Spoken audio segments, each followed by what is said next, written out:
Say another link between Dajjal and Khidr, and I want to do that before I end.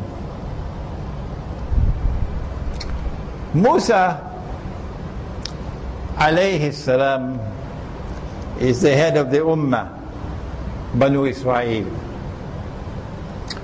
and they are a people who are waiting for the Messiah to come. And they heard that someone is coming to Medina. So the cream of the Jewish scholarship moved to Medina.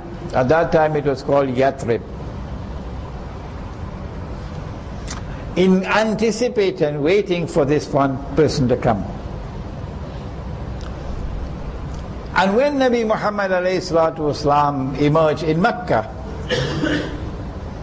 the Quraysh did not know how to deal with this situation. How can we tell whether or not he is indeed a true prophet? Let us send a delegation to Medina, at that time called Yathrib. And incidentally, I've just written, this book came from the printry only yesterday. Medina returns to center stage in Akhirul Zaman. And we have it here tonight. We also have it in Bahasa, Medina kembali ke persada tumpuan di akhir zaman.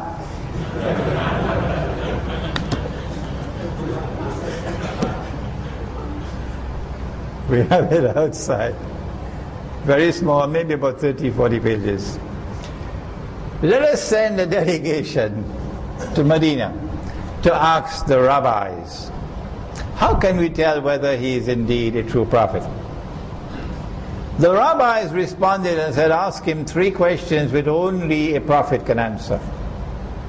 And in this book we analyze, Surah Al-Kahf in the modern age, we analyze those 3 questions. Number 1, ask him about the ruh,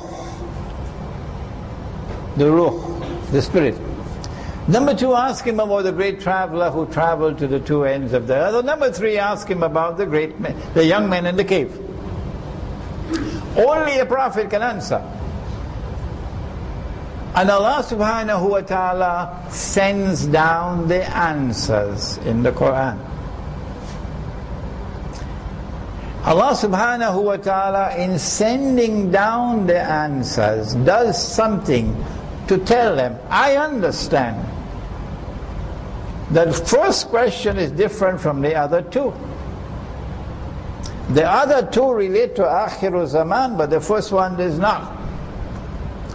So he sends down the answer to question 1, but he puts it in Surah Al-Isra.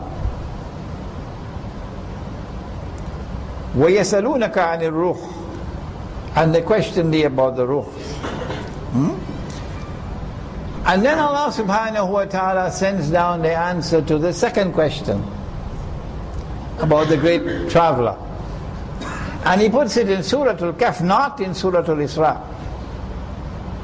Because Surah Al-Kahf is the surah of Akhirul Zaman. And then he proceeds to tell us the story of Zulkarnain.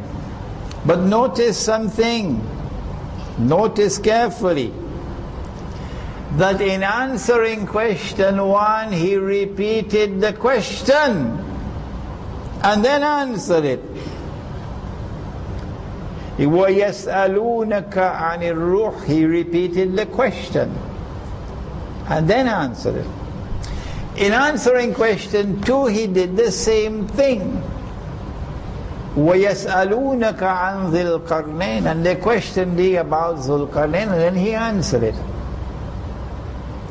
And in answering question 2, they had only asked him about 2 journeys to take, east and west.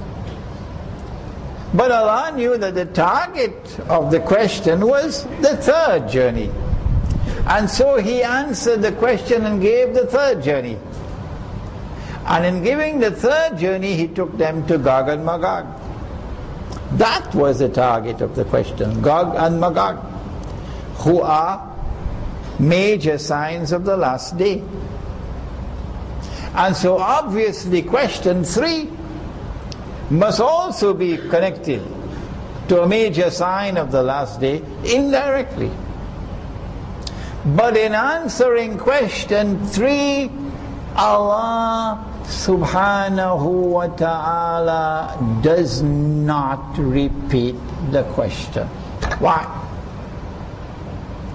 Nothing happens in the Quran by accident. I want to suggest to you that the target of the third question was Dajjal. And it is because Allah wanted to keep them guessing. Keep them guessing. He does not repeat the question. And in answering the question, He does not take them to Dajjal. And so the word Dajjal does not occur in the Quran. And the word Khidr does not occur in the Quran.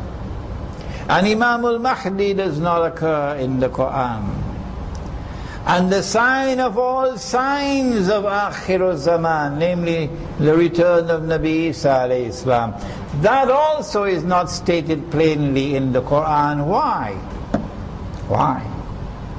Answer: because Allah wants to keep them guessing. We will understand, but they will not. And so there is a link between Dajjal and Khidr alayhi salam. Dajjal is located in Surah Al-Kahf. And it is not by accident that Khidr alayhi salam is located in Surah Al-Kahf of the Quran. I want to end now by suggesting, as gently as I can, by advising, that this is the road of Islamic scholarship.